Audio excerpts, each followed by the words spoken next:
So you are made in the image and likeness of God. So you are made in the image and likeness of God. We are made in the image and likeness of God.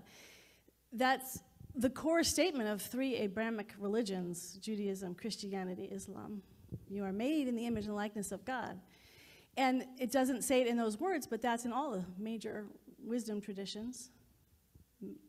I can't speak for all indigenous tribes, but for many indigenous spirituality, we are made in the image and likeness of God. Does that have any meaning to you?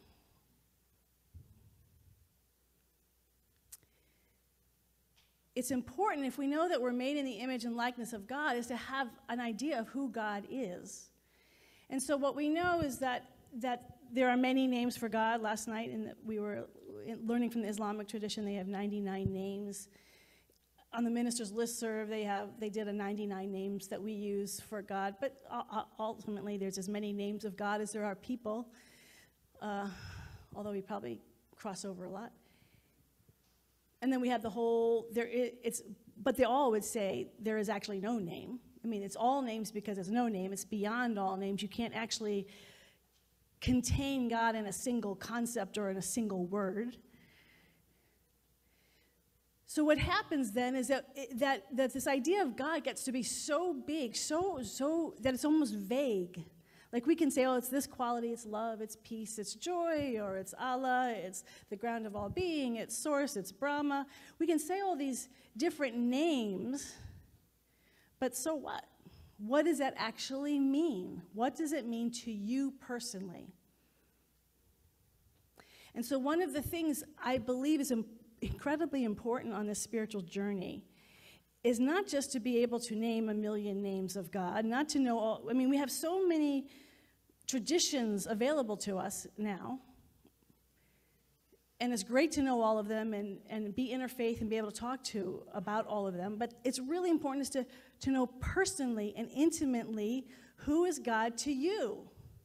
Because otherwise it's just this vague idea or these concepts, just a gazillion concepts, but it won't become a living reality until you know intimately what God is to you.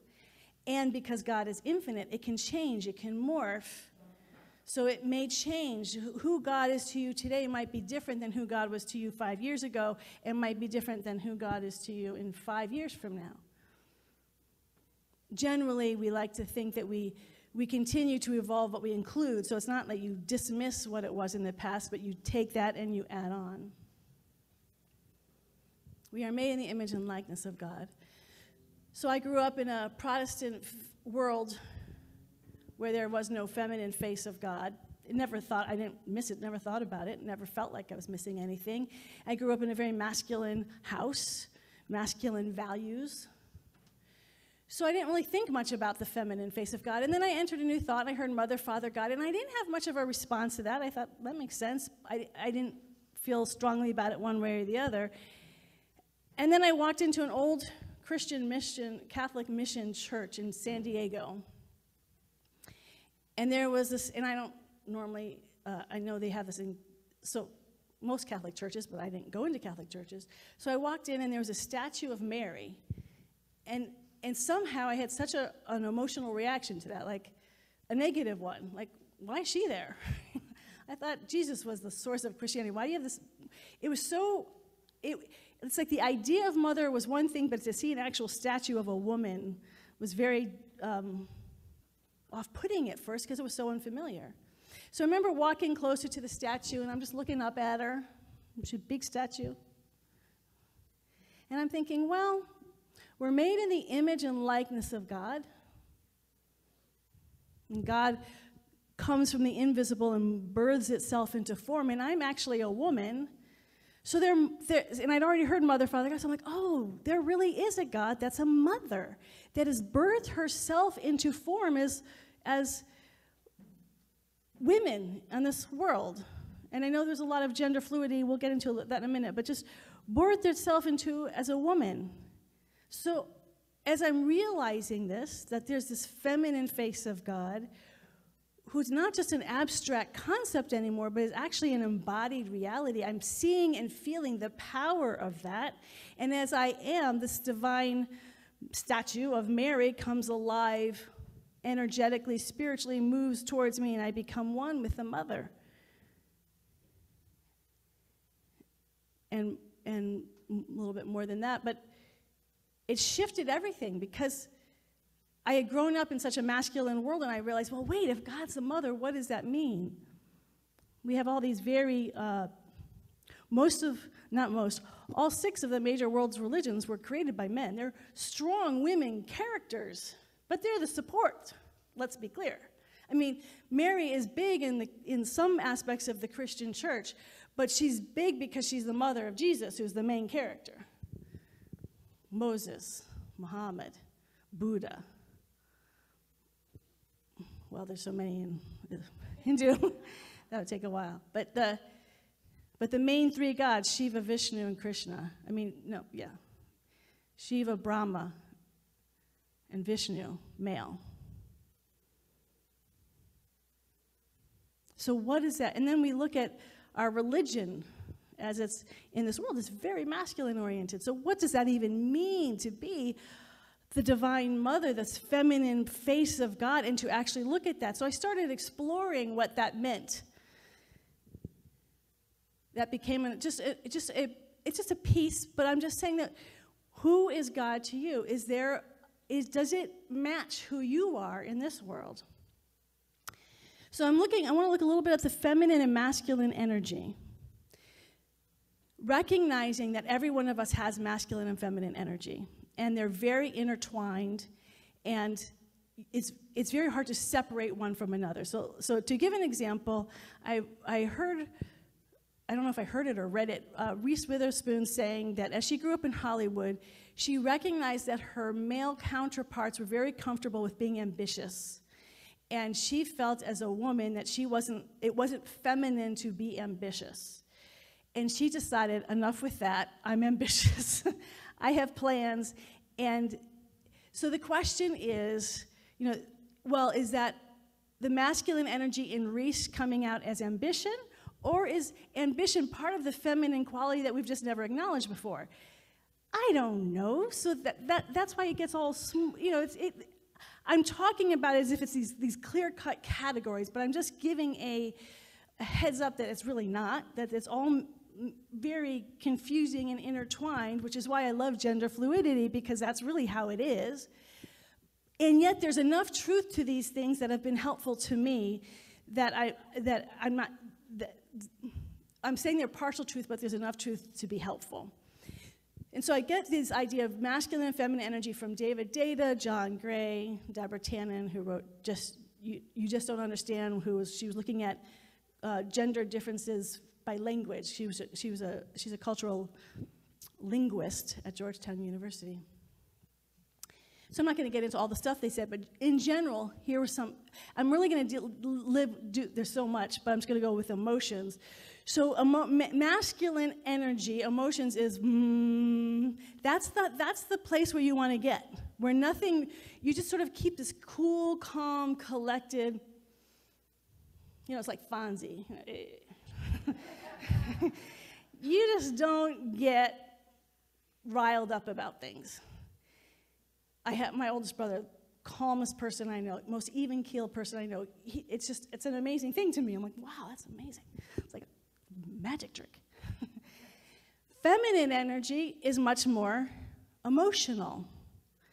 It gets emotional. It's a little bit more up and down. So David Data used the example, if you want really feel masculine energy go into any city, it's very driving. It has this force of making things happen.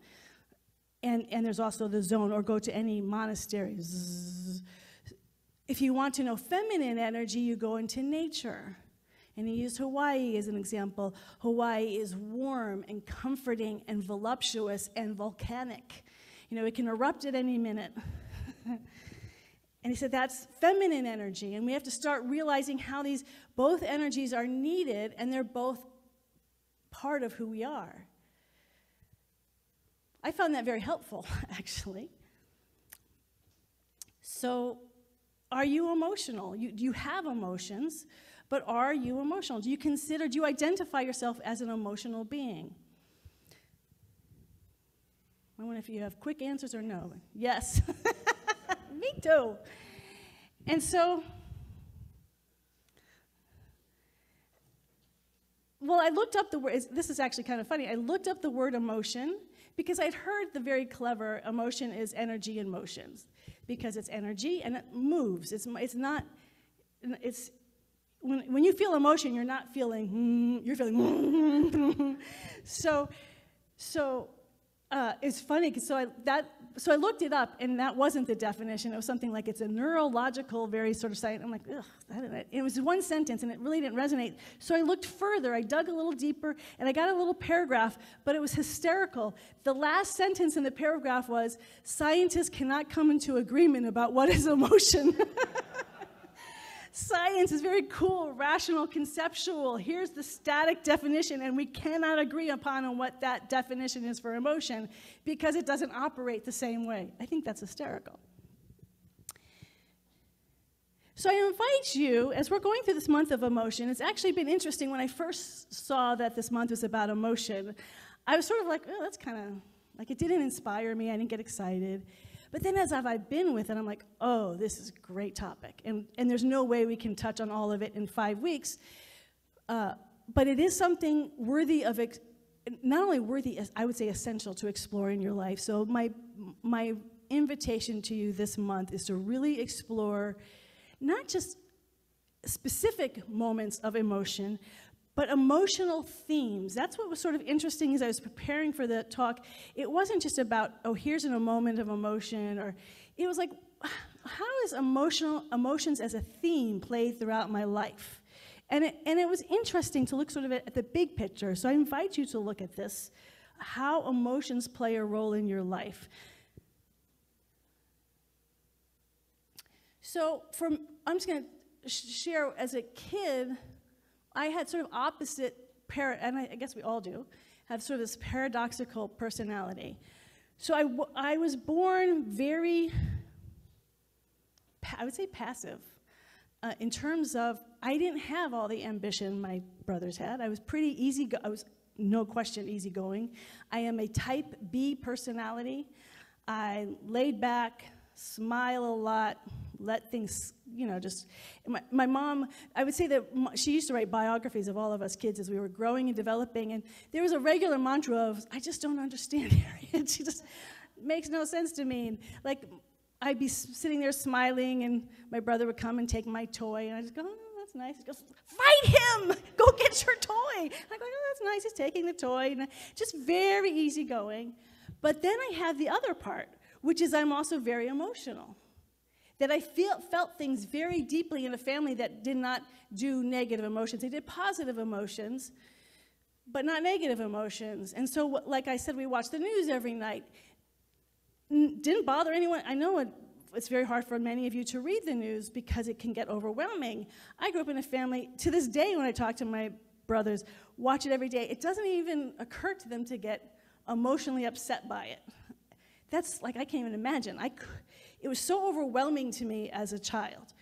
Things I felt deeply, and so I'm also a reflective person, but my thinking, I never thought of myself as a thinking person because my thinking was always emotional. Like when I think, it's my whole body thinking, my heart and my body. I'm feeling emotion as I'm thinking, so the thinking and the emotion are sort of intertwined. So I have this easygoing personality, but also feeling things intensely.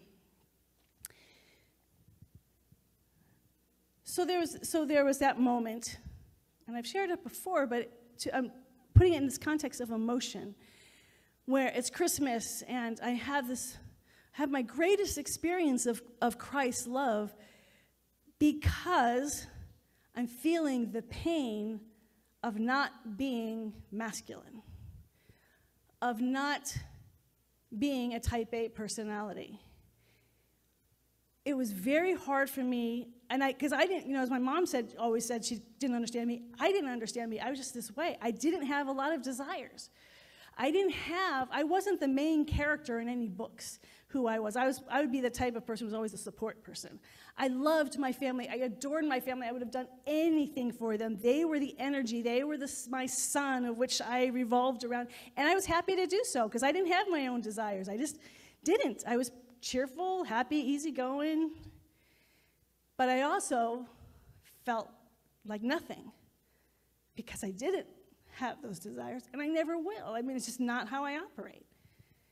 And I felt that. I felt the sense of worthlessness. Like, I'm never going to be, this world is made for people who are strong, who have, and I mean, it's not just my family, it's the culture. Like, go after your dreams. Go after your dreams. And if you fail, get yourself back up and do it again. And all this stuff, driving, I just didn't have it. Where did I fit? I didn't see that I fit anywhere. So all of that pain came out because I knew, and as a kid, I can't articulate all this, but I felt it. I can't be this, Jesus. I'll never be like my family, and I worship my family. So the people who are my image of, who I loved more than life itself. I was like the character of Beth in Little Woman. That's the only character I ever felt like, oh, that's who I am. She's written as she didn't want anything outside of her family. That was all she wanted. But I will never be like them. The thing that I loved, I will never be like. So when I talk about this experience of the Christ, I really want to be clear that it was preceded by intense emotional pain, sadness, that I could not fix or change. It wasn't about, oh, if I just fix myself. It wasn't about that. This was something intrinsic in who I was, intrinsic, that I could not change.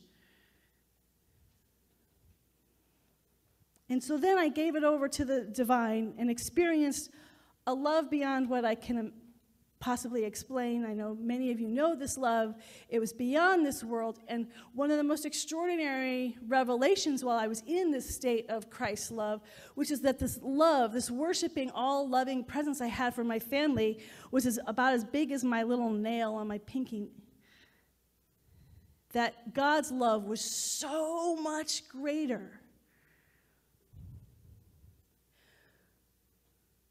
The emotion led to a spiritual breakthrough. This is what I'm inviting you to look at. As you're looking at your emotional life, the emotion and the spiritual breakthrough. Dean Radin is a researcher. I don't know, actually I haven't kept up with him, but he was a researcher at Princeton University and at the Institute of Noetic Sciences. And I remember him saying that people who had more emotional challenges growing up were more tuned in spiritually, like when he was doing research. That people who were healthy, had a healthy connection with this world, tended not to have a lot of spiritual experiences. My family was very healthy. Very, they are great at this world. And they're not really troubled by anything. They do it well, and they do it kindly. They're great people. That's why I didn't love jerks. They're really good people. And I think it's all reminded because we're doing this Zoom call, so I'm being with my brothers now in this last year that I've been my entire adult life, and I'm remembering, because I really pulled myself away for a long time, how cool they are. They're really cool people. But very different. We all get how different we are. When I read Men Are From Mars, Women Are From Venus with my mom, she kept answering like Mars, like the men. And I thought, oh, I was from another planet in my house.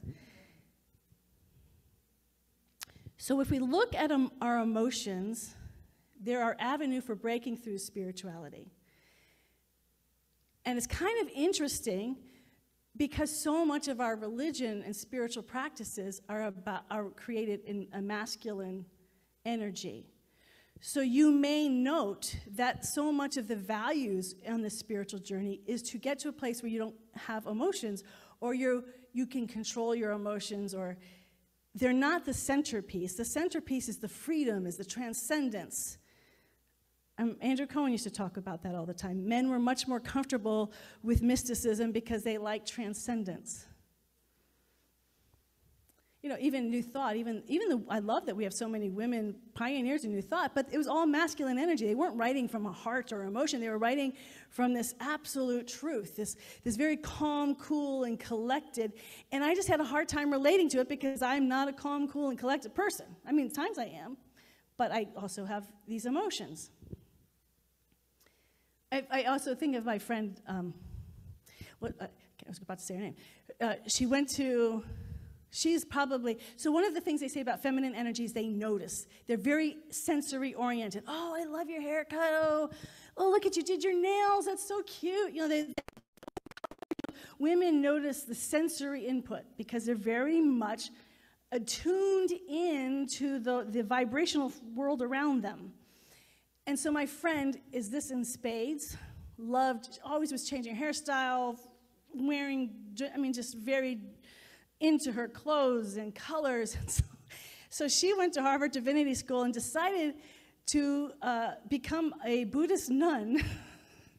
So she went off to Korea and lived in a Korean monastery for 3 years, and she said, oh my gosh, Harriet, it was the hardest thing in the world. She said, first of all they wear is gray. How can you wear gray every day? So she said, I go to the mother and I go, look, all right, I can do the gray, but can I at least paint my toenails? I gotta have some color. But that's, even the women who are entering into these spiritual practices are having to cultivate because that's what you're supposed to do. Nothing unflappable. We love people who are unflappable. What do you do? And the funny thing is this person was very feminine, lots of emotions. So I thought, how did she last for 3 years? She's no longer doing that. She now is a producer on a reality TV show. So about, I believe, relationships. You have to be yourself. You can try to control yourself as much as you can. That's why it's important to know whose image are you made in the like of. Who are you? And again, we're both. We're the Father God as well as the Mother God. But we're talking about emotions. And all men have them too. Cultures, like we can look at, like the Italian culture is known to be highly emotional. So that's why, even as I was listening to these categories of emotion, I thought, well, it doesn't always hold up if you start looking at it culturally. So I want us to be, I always want to be cautious about making categories like that. And emotions are whether you call it masculine or feminine, they're in all of us to different degrees. So we've learned this, we've been evolving spiritually. So you hear, and I know many of you have heard shadow work. Let's do our shadow work. And there's so many techniques about how to do our shadow work. And so we have, like for me, I do journaling, touching in with my emotions every day. What's going on? How am I feeling? Et cetera, et cetera. And I think one of the most enlightening moments for me was, so I was in the integral world for 5 or 6 years, and they were very big on shadow work, and they had these amazing people come, therapists, and and spiritual people, all these techniques of how to deal with shadow work, all the time. They were great. And then a big emotional burst happened, which completely upset the entire community. And rather than deal with it, it was like, oh, no, we're fine. And they ignored it, and the organization, well, it still exists, but not like it did, because they actually couldn't deal with the emotional outburst. Let me just give 2 other examples, because the emotional outburst can even be positive. The thing that I guess what I'm trying to say is, the thing we don't like about emotions is they're not in control. We don't like that feeling of being out of control, which is why so much of our world is about trying to control things. I think of, and I did not see this, I just remember hearing about it, I think it was a really long time ago, but it just popped in my head. Tom Cruise, when he started dating Katie Holmes, apparently was jumping all around the couch on Oprah, and people were just condemning him for that. I didn't see it. I don't know anything about it. I just remember reading a lot of articles about how nuts Tom Cruise was. That was a positive emotion, but it was out of control. And we do not like that. And so you will get torn down. You can be crazy, but at least be in control in your joy. And then we have the opposite cultural experience that we've had recently when Will Smith went and slapped Chris Rock, as they say, the slap that was heard around the world. That was incredible pain that did that. And there were so many, like many of you, I have so many different groups and so many different things were written about everything, about, let me just say, I don't see any justification for ever slapping somebody. I don't think that was right. But the thing is I don't think Will Smith thinks that was right either. So what happened? We all have a persona, a mask. I've always said I liked working in a psychiatric hospital. By the way, that was 30 years ago. I've had people in the last several years be in psychiatric hospitals, and they didn't necessarily have the experience I had. I can't speak to it now. I can only speak to what it was 30 years ago. And what I saw were people where emotions had shattered their persona, their mask. And so I was in a hospital full of people who no longer had masks. Not because they chose it, but because of some emotional intensity that they couldn't pretend anymore. They just can't pretend. And to me, that was the greatest honor, to be with people who were utterly naked. Emotion shatters our mask. What happened at the Oscars, I mean, when we think of Will Smith, we are talking about someone who had a very controlled persona about how he presented himself to the world. He is a good guy. He is funny. He is playful. He is creative. And all of those things are still true. I'm not saying they're not true. And it started to break down a little as his wife, Jada, was doing these red table talks on Facebook where she's beginning to get into the raw emotions of life with her guests, but also beginning to share about her own. I couldn't figure out if he knew, because she was talking about the most intimate details of their relationship, very publicly, open to everybody on Facebook. And so eventually he came on, and they're talking about her affair, and I mean, it's just so uncomfortable to watch. And then he wrote a book, because he's like, I want to share, I want the mask to start coming off. And I don't know if any of you have ever, I say that when I think of course you have, but I don't want to presume anything. But when you start to deal with something, your emotions start spinning. Like you can't, it's like everything's really intense emotionally. So he did this, where he's playing the Serena and Venus Williams' father. His wife's coming out very publicly about having an affair. He writes a book about his life, and it wasn't all. He only told the good stories. Like, I only heard good stories before. Now you hear the darker side of his life growing up. So he's already pulling the mask off. The emotions were very stirred up when this incident happened. I don't think it was a good thing in terms of slapping somebody. I think it was a very bully move. And I truly believe that when I read his apology the next day, I believed it. I believe he has shown a persona. We show personas because we care. And he's going to do the work. And the amount of people who have talked about his role, Jada's role, and there's good and bad about all of it. I read probably one of the more passionate things I wrote was someone who was very angry at Chris Rock because he was using his comedy to hurt somebody about a disease they had, which they had no choice. And then it became this whole thing of this idea that words hurt. He said, I never was physically abused, but I was emotionally, verbally abused, and that was just as violent as physical violence. And then Ricky Gervais said, no, unless it's actual physical violence, it's not violence. So all these discussions started erupting. Emotion broke through. Everything had been so controlled, and suddenly this huge emotional outburst, which I felt, I don't know if you felt it, burst through, and they're like, so we're all sort of opening up, because what I find about spirit is you can't control it. It's if you keep having this wall, and you really keep saying, I want to heal, And certainly, both Will Smith and Jada Smith said they are absolutely committed to their healing, and I believe that. Those emotional outbursts are probably going to happen because they have to happen. Because as much as we say we want to change, we're holding on as tightly as we can to what's familiar. So the way I look at emotions is that emotions are pointing to a wisdom that is beyond our current rational understanding. Emotions are pointing to a wisdom that is beyond our current rational understanding.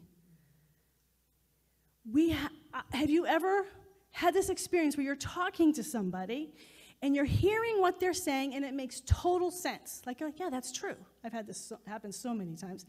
But intuitively, your emotions are saying, no, there's something wrong here. They might partially be right, but there's something off here, but you can't articulate it. That's intuition. Intuition knows things that you cannot rationally explain. A person's trying to tell you what the truth is. We see this in Black Lives Matter. We see this in Me Too. We see this feeling of like, okay, everyone's saying all the right things, but no, something's still wrong, until eventually this energy plus motion has to burst forth. Any therapist will say, if you start feeling this, you have to say about it. You have to talk about it. You have to let it out, or it will kill you if you keep it inside. And so this is true individually, and it's true collectively. We have emotions. It's great to be even-keeled. I love we're going to talk about the masculine and feminine energy together next week, but we have to acknowledge these intense emotions, or even the gentle emotions.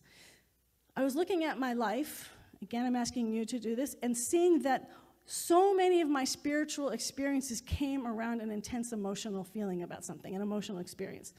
And then sometimes it was far more subtle. People say they don't have these spiritual experiences, but what I find is everybody's having them. We just have to be open and vulnerable enough to be able to see them, to experience them, to allow ourselves to feel them, because they can be just very subtle. But if we think that it has to be this big thing, then we might miss it. But it's happening in our life all the time. So I want to share, and then I'll close, but I do want to share a little bit about where some of my emotion has led me, and why I'm so grateful that I listened to it. And I'm saying this hopefully to inspire you to really listen to your heart. Listen to your heart even when it doesn't go along and it doesn't make sense, you don't understand it, but you keep following it. So 30 years ago, in 1993, I had a dream. The fact that I even remember the date, I had this intense dream about a church. And it looked Catholic to me. I didn't know the Catholic Church, but it seemed like a Catholic church. I talked to a friend. They said, no, that's not Catholic, that's Orthodox. And from my very condescending place, they're all the same to me. They're very mythic, ethnocentric. So our way is the only way. So I just when I started reading about, no. So I couldn't figure out why I had this incredibly emotional dream. Following spirit, one of the things is to learn integral. Not only one thing, that actually became that's the thing. So I spent years learning integral. Why did I have to learn integral? What's the big deal about that? Well, it has many blessings, but one of them I finally I can learn from spirituality, from a mythic organization, knowing that they'll be mythic. I'm not going to change that, but their spirituality can be just as deep. One of the things Integral teaches is that the depth of spirituality is at every stage of development.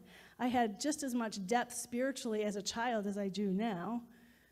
My understanding, my human understanding and interpretation may have evolved, but the depth of that connection with God was there. So in 2013, just 9 years ago, I read this book about these monks on Mount Athos, and it clicked. Because since that experience when I was a kid, there's been this constant feeling of, I can't find it. I can't find what I'm looking for. I've had so many different spiritual experiences. I'm very rigorous about my meditation. I do Zen and mindfulness meditation and Kriya yoga and do all these things, but none of them were hitting. Reverend Michael, agape love, unconditional love, nothing. I could not find my way to this love that I was looking for me. Not saying it's the only way. So I'm reading about these Christian monks, and when I first read it, I'm like, oh my gosh, that's what I've been looking for. So I've been reading a lot of books. I read The Mount of Silence and made everyone else read it for several years, and then I'm reading the Philokalia, and then my second time through, and it's 4 volumes, and it's amazing just how much my understanding just deepens year after year. And then this past fall, I had a friend, he's the one who told me that it was an Orthodox church. So I contacted him, and he's now Orthodox. He wasn't Orthodox at the time. And he suggested this book. It's a book I was talking to about in the fall. It was Religion of the Apostles. And it was really, I was learning so much about even the Torah, which I didn't know. It was so interesting, and I was making all these connections. And then finally he goes, well, why don't you just go to an Orthodox church? So I went to I'm telling you all this because this is not a normal path for people in the spiritual progressive world. So I just to say, I'll get to why. So I take this 8-week class. The only class I didn't like, he only did one class, which was really full of their theology, which I almost fell asleep in that one. The Nicene Creed. But the rest of them were prayer, the icons, miracles that were happening that I got to experience. It was just going into they sing and chant their entire services. They have incense going. It's the icons that really impact me. It's just this whole experience. So I was in the class, my favorite thing to do, learning, and then chant. So then I thought, so anyone who knows me, I've always struggled with Christmas Eve service and Easter service because they're 2 Christian services and we're not a Christian community. So I've never really quite known how to approach it. Plus, I've never been to an Easter or Christmas Eve service that I've liked. I like pieces of them, but I could never find what I was looking for. So I went to their Easter service last week. That's where I was. Well, and so I didn't really want to go, but Julian and I were at Sonoma. I had gotten up at 5, went out to Sonoma, came back. Their service started at 11. I'm like, I am not a late night person. But I just, okay, I'll go. I told people I'll go. 11 o'clock, they have 6 chandeliers. Each chandelier has about 20 or 30 lights on it. I've never been there there's always only been 1 chandelier on when I've gone, which gives enough light. When I walked in there, only that one was on, but very dim, so it was very dark, dim. And so what they're doing is they're enacting you're in the tomb. So they had 9 people in the choir, and the harmonies of this, so they go back and forth between singing and chanting, and the harmonies were just incredible. And then they go into the chanting and the harmonies, and so this is going on and then the incense, or no, I don't even know if they did incense, but so they're going on for half an hour, and then suddenly all the lights go off. This is a small room, much smaller than this, no windows. It's close to midnight. It is dark, can't see a thing. And everything's silent, nobody says a thing.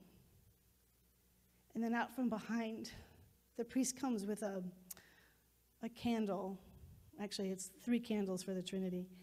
And we all have been given candles, and he starts lighting the candles. And the choir starts singing this beautiful song. Apparently, many people in the community knew it as well, so they all start singing. And then they lead it, not the priest, but they have flags, and I don't know. It all has meaning. I don't know what it all means. And so you go around the building. I think it's representing Jesus. I didn't know about this. I guess he went down to Hades, and I don't know. I'm always a skeptic. I'm like, oh, I don't know, maybe. But still, I'm with it. As the Father said, be vulnerable and let yourself experience it without not having to know everything. Emotions no more. So we're walking around, and as we get outside the building, he's reading the emergence now of Jesus until when he rises. And suddenly he yells, Christ is risen. And everywhere it says, indeed, he is risen. Christ is risen. Indeed, he is risen. Their gongs going. They lead us into the building. All 6 chandeliers are on full bright. It's so bright in there. The gong is going, the choir singing, he keeps yelling, Christ is risen, indeed he is. He's going around with incense. Everyone is smiling. There is so much joy in that room. It wasn't phony joy. It was like everything I'd been looking for, because you can't explain it. Emotion knows a wisdom that your rational mind cannot understand yet. But man, did I feel it. And I'm thinking, oh, this is what Mary felt, that it wasn't just, it's not like, oh, I can feel them spiritually with me. The physical incarnation, I've discovered that the physical body, we're going to talk about that as we get to body in June, but the physical incarnation is incredibly important. We're not supposed to be a disembodied spirit. We're not supposed to be disincarnated. The body is very important. The emotions are very important. That's why they're very into art and dance and music, because all of these things, the sensory inputs, are important. And so, and then I was thinking, I've always loved, for those of you who know me, chapter 43, Autobiography of a Yogi, and when Sri Yukteswarji comes back to Yogananda, he's resurrected. And I'm reading Yogananda letters to one of his students that he's writing at during this period when it's happening. And before the experience, Sri Yukteswar has died. He's like, oh, I feel his presence everywhere I turn, I feel it, but I miss him so much. And we talk about this, don't we? Like, we feel the presence, we feel if someone's died, our grief, we can feel their presence, but we still would love to just see them.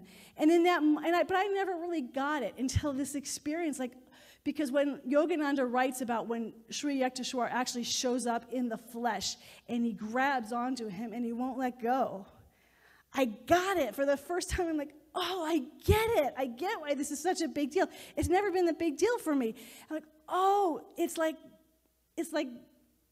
your most beloved person coming back fully in their highest human form, where they were the most, not when they were sick and died, but when they were healthy, strong, they come back in the flesh to give you a hug and to tell you they love you. That is a joyful experience, and I got it.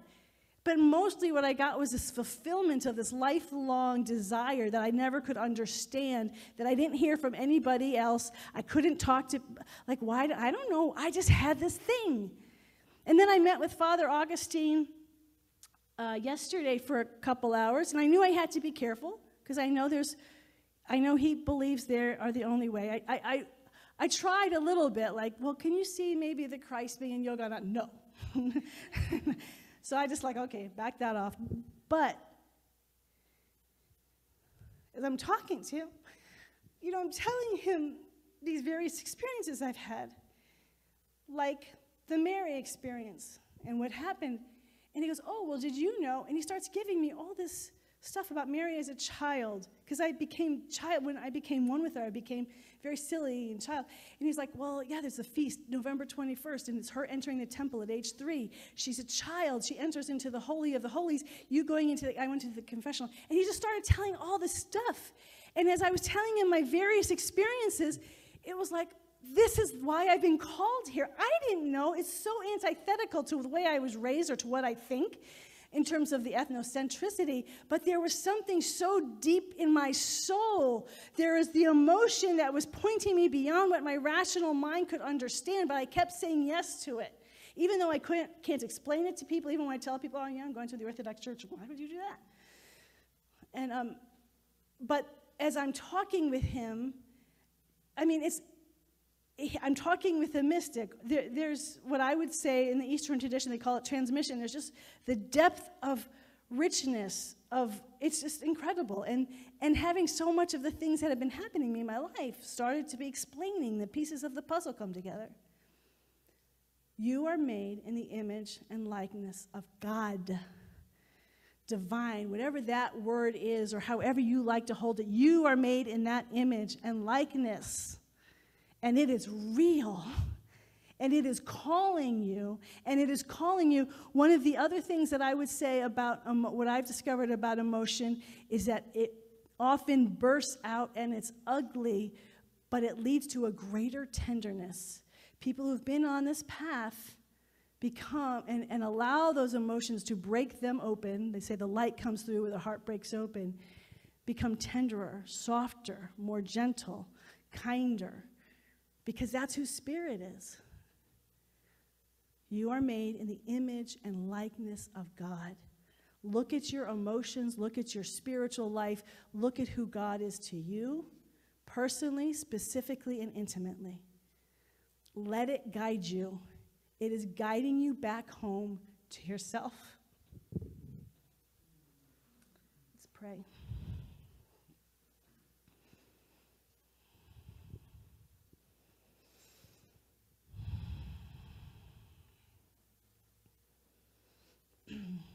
There is only love. There is only love.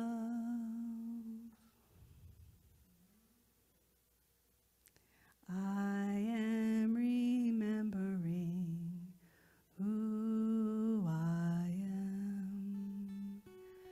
I am remembering who I am. As we move into prayer, we recognize that we are made in the image and likeness of the divine, of our heart's deepest desire, our heart's deepest truth, which is beyond the world of surface, which is hidden beyond all the walls of how things should be, beyond all the masks. It is guiding us back home into the depths of our heart, where we discover a love beyond our wildest imagination, a love that is so vast, that is so deep, that our human love is only touching it just a tiny bit. We allow ourselves to be led by love in our own unique way. And so we enter into this state, into this love here and now, recognizing that it is all that there is in our hearts, in our souls, and it is guiding us through this beautiful thing called emotions, that these emotions are our gift, our guide, our Holy One, guiding us into the Holy of Holies, guiding us into our own inner temple, into our own inner sanctuary, to become more fully ourselves, to become more fully this grace of light and of joy and of peace. And as we hold and know this for ourselves, we hold this for our cultures, the various cultures and groups that we are in. We hold this for our nation and for our planet. There is only love. We remember who we are. We are finding our way home. All the emotions, the intensity of emotions that have been happening, especially in these last 5 to 7 years, it's been so intense. These emotions, these eruptions, these uncontrolled eruptions that we do not like and make us uncomfortable, but what we know is behind that is a greater love, a greater tenderness, a greater humanity, a greater spirituality that is birthing itself through all of us in a beautiful way that we cannot yet imagine, but we trust it. We trust that intuitive pull. We trust that emotional pull. When we give our life to God, it is carrying us to exactly where we need to be.